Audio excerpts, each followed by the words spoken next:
F&O junction में आपका स्वागत है। आपके साथ मैं हूं मानसी दवे और भारतीय बाजार हफ्ते के पहले कारोबारी सत्र दबाव झेल रहा है। अगर आप देखेंगे सेंटिमेंट्स जो हैं इस वक्त गिरावट की तरफ ही इशारा कर रहे हैं, चाहे फिर वो बेंचमार्क्स हो, ब्रॉडर मार्केट्स हो, फेयर इंडिकेटर हो या फिर मार्केट ब्रेथ हो। बिकवाली का दबाव इस वक्त 24,630 के भी नीचे निफ्टी ट्रेड करता हुआ लाल निशान के साथ। इसके अलावा अगर आप देखेंगे बैंक निफ्टी में भी ऊंचाई से करीब 350 अंकों की गिरावट देखी जा चुकी है।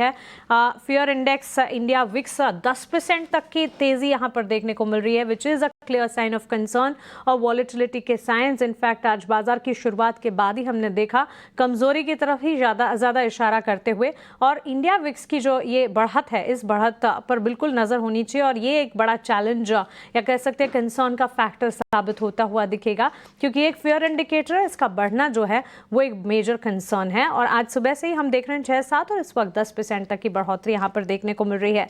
कमजोर बाजार में सबसे ज्यादा कंट्रीब्यूशन कहां से आ रहा है? Stocks like Bajaj finance, IndusInd bank, power grid, Shri cement, HDFC life, ये सारे के सारे स्टॉक्स हैं जो कि बाजार को संभालने का काम कर रहे हैं। इसके विपरीत on a flip side TCS, HDFC bank, भारतीय एयरटेल, इन्फोसिस और टाइटन जैसे काउंटर्स हैं जहां से बिकवाली हावी होती हुई नजर आ रही है। सेक्टर स्पेसिफिक बाजार की चाल को अगर समझेंगे, रियल एस्टेट सेक्टर एकमात्र सेक्टर जो कि बुलिश ब्रोकरेज रिपोर्ट की बदौलत और अपने ओन फैक्टर्स भी हैं जिसके चलते रियल एस्टेट में अच्छी खासी मजबूती का ट्रेंड जो है वो बिल्कुल बरकरार है। लेकिन इसके अलावा हर सेक्टर, हर पॉकेट में इस वक्त जो है गिरावट हावी होती हुई देखने को मिल रही है।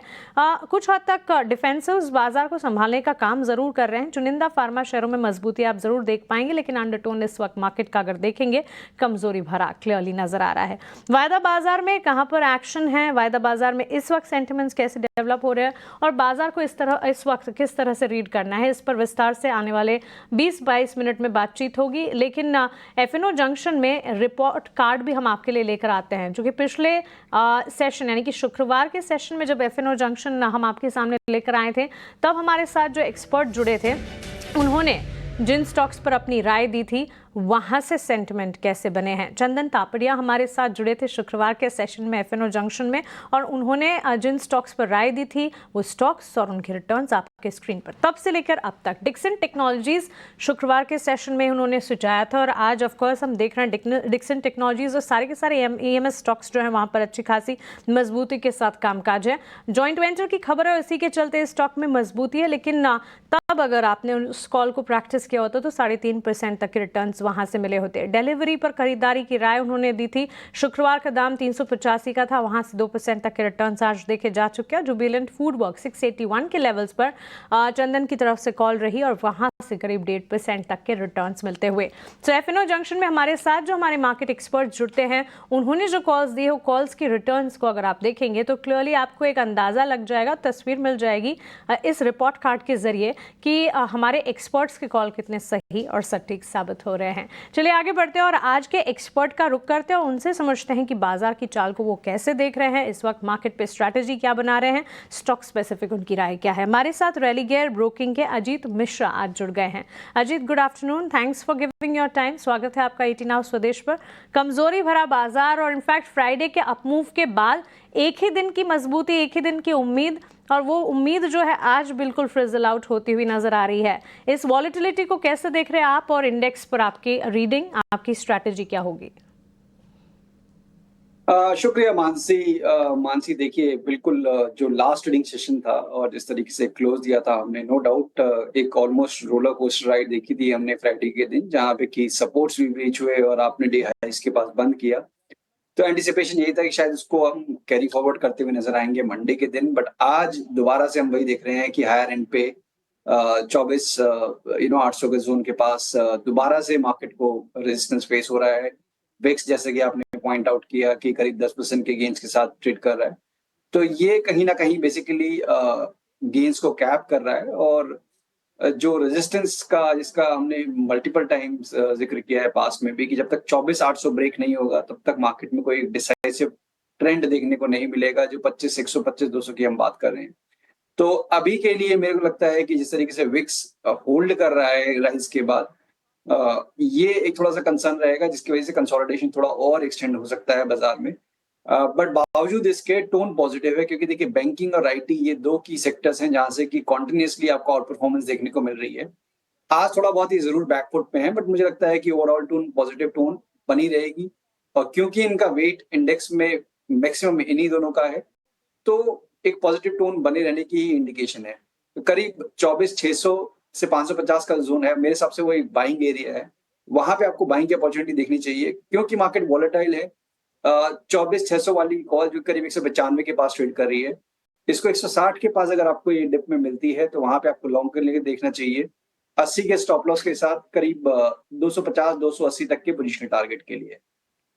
ओके, सो इंडेक्सेस पर ये एक राय इस वक्त बनती हुई, और इस बीच इकोनॉमिक इंडिकेटिव एक्शन पर नजर है। होलसेल प्राइस इंडेक्स WPI के डेटा आप अपने स्क्रीन पर लगातार देख रहे हैं। नवंबर में WPI यानी कि थोक महंगाई जो है 2.69% 2.36% से घटकर 1.89% on a month on month basis आती हुई देखने को मिली है, जबकि अनुमान जो है वो 2.2% तक का था। सो मंथ ऑन मंथ बेसिस पर प्राइमरी आर्टिकल WPI 8% से घटे हैं, ये भी घटकर 5% पर आते हुए देखने को मिले हैं। और थोक महंगाई दर जो है उसमें भी कटौती 2.36% से 1.89% पर। ये सारे के सारे डेटा पॉइंट्स जो है लगातार आपके स्क्रीन पर चलते रहेंगे। और wholesale price index IIP CPI के आंकड़ों के बाद अगला डेटा जो कि वॉच आउट करना है। और इस हफ्ते इनफैक्ट इसके अलावा भी interest rate decision US Fed की तरफ से जो आएगा उस पर भी नजर रहेगी। ये ग्लोबल ट्रिगर है, लेकिन इस वक्त डोमेस्टिक ट्रिगर में नवंबर के WPI डेटा जो कि आप अपने स्क्रीन पर देख रहे हैं। लेकिन चलिए अब आगे बढ़ते हैं और बाजार में इस वक्त लॉन्ग्स बिल्टअप कहां पर हो रहे हैं उसका रुख करते हैं।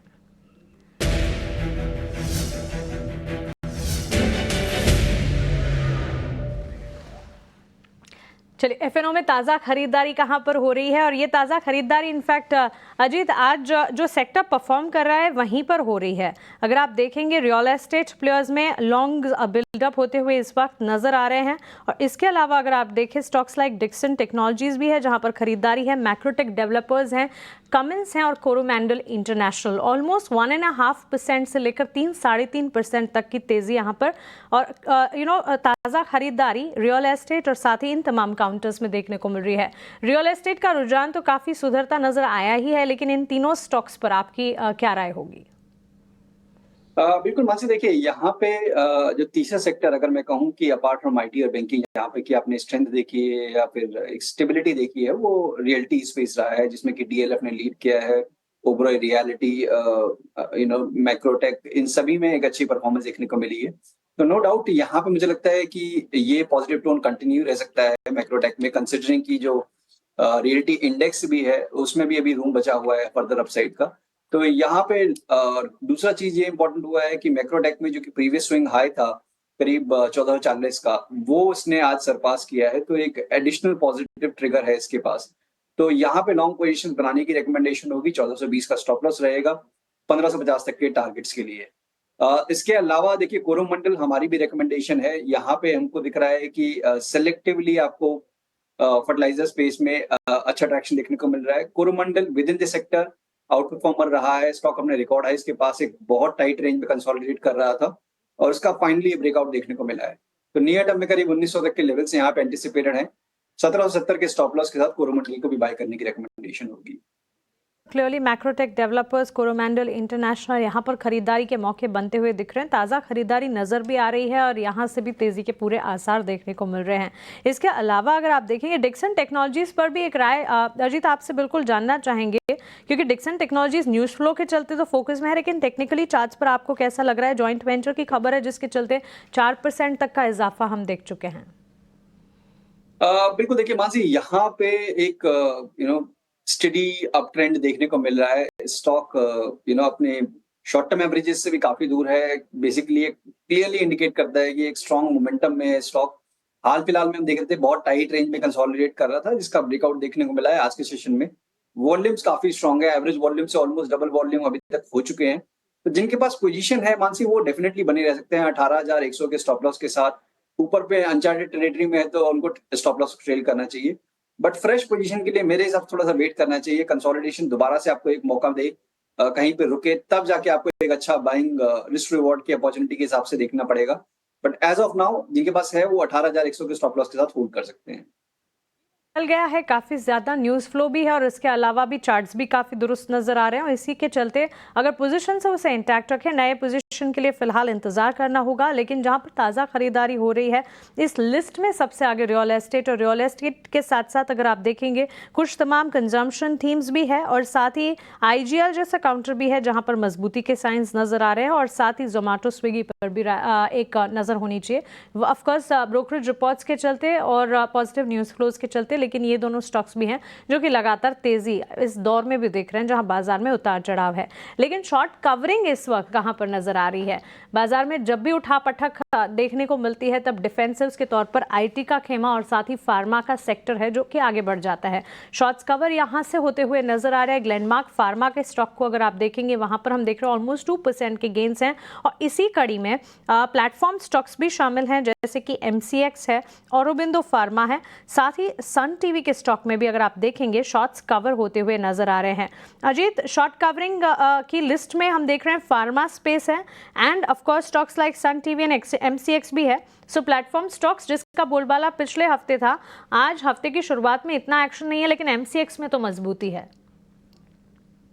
बिल्कुल देखिए यहाँ पे तो जैसे कि हम देख रहे थे कि लास्ट वीक भी BSE CDSL इस सारे ही काउंटर्स बजिंग थे और MCX एनीवेज यहाँ पे भी एक स्टडी परफॉर्मेंस रही है। अच्छी बात यह है मानसी कि यहाँ पे एक ऑलरेडी करेक्शन देखने को मिल चुका है जो कि स्टॉक अपना रिट्रेस होके अपने 20 EMA के पास बेस बना के अब दोबारा से रिकवरी दिख रहा है। तो यहाँ पे अच्छी बात यह है कि रिस्क रिवॉर्ड मेरे को फेवरेबल मिल रहा है। 64-50 का जोन है, ये काफी इंपॉर्टेंट सपोर्ट है। तो इसके स्टॉप लॉस के साथ डेफिनेटली यहाँ पे आप लॉन्ग दोबारा से अटेम्प्ट कर सकते हैं एक नए हाई के लिए, करीब 7050 7100 तक के लेवल्स के लिए। तो MCX डेफिनेटली एक अच्छा बाय है। उसके अलावा जैसे कि आपने बात की ग्लेनमार्क की, तो यहाँ पे भी देखिए रिकवरी देखने को मिल रही है। बहुत ज्यादा टाइट रेंज में है ये स्टॉक, बट मुझे लगता है कि एक हर्डल अभी भी इसमें बना हुआ है करीब 1570 का। जब वो निकल जाता है तो फिर यहाँ पे एक अच्छा मोमेंटम देखने को मिल सकता है। But no doubt tone positive है, यहाँ पे बने रह सकते हैं अगर आपके पास कोई एग्जिस्टिंग पोजीशन है तो 1500 के स्टॉप लॉस के साथ। अब 1570 के ऊपर करीब 1650 तक के लेवल्स एंटिसिपेटेड है स्टॉक में। एब्सोल्युटली, ग्लेनमार्क फार्मा MCX ये सारे स्टॉक्स हैं जहां पर मजबूती के साइंस और shorts cover, fresh shorts covering होती हुई नजर आ रही है। लेकिन रियल एस्टेट स्पेस जिसका अभी हमने जिक्र भी किया, real estate sector of the day in fact कहा जा सकता है, इसके पीछे की कई सारी वजह हैं। वैसे तो अपसाइकिल का ट्रेंड रियल एस्टेट में है जो कि लगातार जिसकी बातचीत हम करते ही हैं, लेकिन आज की जो तेजी है उसका कह सकते हैं श्रेय एक रिपोर्ट को भी जाता है। HDFC सिक्योरिटीज़ की तरफ से रियल एस्टेट पर एक डिटेल रिपोर्ट आई है और इस रिपोर्ट में सिर्फ और सिर्फ प्लस या पॉजिटिव ट्रिगर्स ही नहीं, जो कंसर्न है रियल एस्टेट सेक्टर को लेकर वो भी बताए गए हैं और साथ ही इस रिपोर्ट में स्टॉक स्पेसिफिक राय भी दी गई है। इस रिपोर्ट को ठीक से डीप एनालिसिस कर पढ़ा स्नेही ने और उसके बाद एक रिसर्च को लेकर आई हैं। आइए जानते हैं HDFC सिक्योरिटीज़ की इस रिपोर्ट में क्या है। ओवर टू यू स्नेही।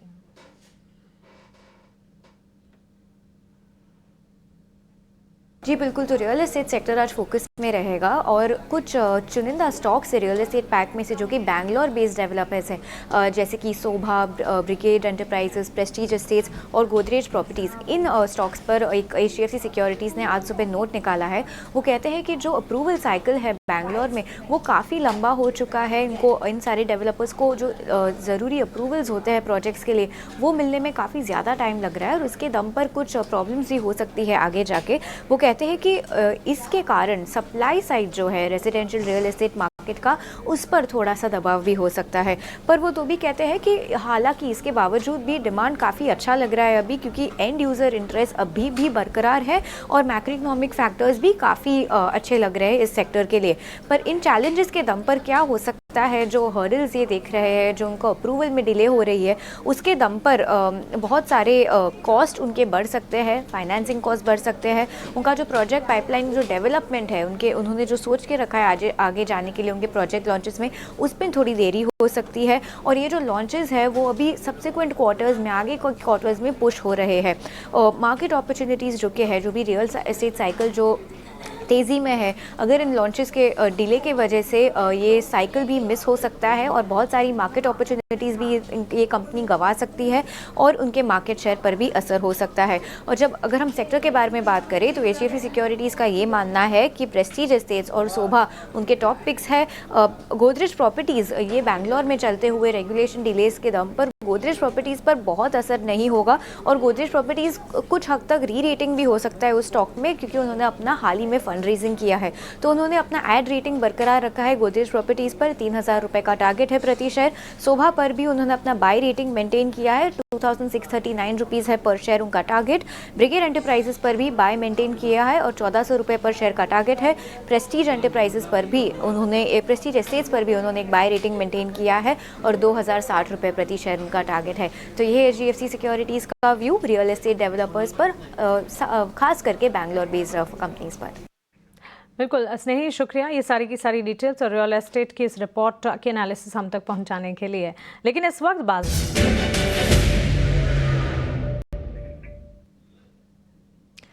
बाजार इस वक्त दिन के निचले स्तरों पर ट्रेड कर रहा है। सेंसेक्स में भारी बिकवाली इस वक्त हम देख रहे हैं, करीब 550 अंकों की गिरावट। निफ्टी, बैंक निफ्टी में भी गिरावट आई और साथ ही ब्रॉडर मार्केट्स में भी। सो बेरिश सिग्नल स्टॉक स्पेसिफिक कहां से आ रहे हैं, फ्रेश शॉट्स कहां पर डेवलप हो रहे हैं? अजीत, गेल, चोला फाइनेंस, डॉक्टर लाल पैथलैब, यहाँ पर ताज़ा बिकवाली के साइंस नज़र आ रहे हैं। इसके अलावा भी कई सारे स्पेसेस हैं जहाँ पर गिरावट हावी होती हुई दिख रही है, लेकिन सबसे ज़्यादा बिकवाली अगर आप देखेंगे फ्रेश शॉट्स यहाँ पर डेवलप होते हुए, और साथ ही अनवाइंडिंग अगर देखें नवीन फ्लोरीन, टाटा स्टील, अपोलो टायर्स जैसे स्टॉक्स में नज़र आ रही है। सो क्लियरली जहाँ डाउन साइड है बाजार में लगभग सारे के सारे सेक्टर्स और पॉकेट्स में, और स्टॉक स्पेसिफिक एक्शन भी हम बिकवाली की तरफ या तो अनवाइंडिंग की तरफ, लॉन्ग्स अनवाइंडिंग की तरफ देख रहे हैं। आपकी राय क्या होगी बिकवाली के इन स्क्रिप्ट्स पर? बिल्कुल, देखिए यहाँ पे इनफैक्ट अगर आप देखेंगे मानसी की रिकवरी के केस में भी ऐसा नहीं हुआ है कि बहुत स्ट्रॉन्ग ब्रॉड बेस्ड रिकवरी आपने देखने को मिली है। खासतौर से अगर आप एफएनओ के स्टॉक्स में बात करें, आपको बहुत सारे स्टॉक्स यहाँ पे अभी भी नजर आ जाएंगे जिनका ट्रेंड नेगेटिव है, जो कि ग्रेजुअली ड्रिफ्ट कर रहे हैं। जैसे बैंकिंग स्पेस ही अगर आप कहें तो कि अपने रिकॉर्ड हाई से काफी नजदीक है, बट वहीं पे अगर आप देखेंगे बैंक, बंधन बैंक, आरबीएल बैंक, यहाँ पे स्ट्रगल अभी भी कंटिन्यू हो रहा है। तो इस तरीके से आपको दूसरे बहुत सारे नाम भी नजर आएंगे। देखिए अभी जो हमने बात की स्टॉक्स की, जिसमें से गेल, चोला फाइनेंस, डॉक्टर पाथ, इन सभी में एक रिकवरी के बाद एक प्रॉफिट टेकिंग का फेज है। बट गेल और लाल पैथ लैब ये अपने 200 EMA के पास आ चुके हैं, जो लॉन्ग टर्म एवरेजेस के पास आ चुके हैं। तो यहाँ पे थोड़ा सा शॉर्ट करना रिस्की हो जाएगा, कंसिडरिंग कि एक इंपॉर्टेंट सपोर्ट है।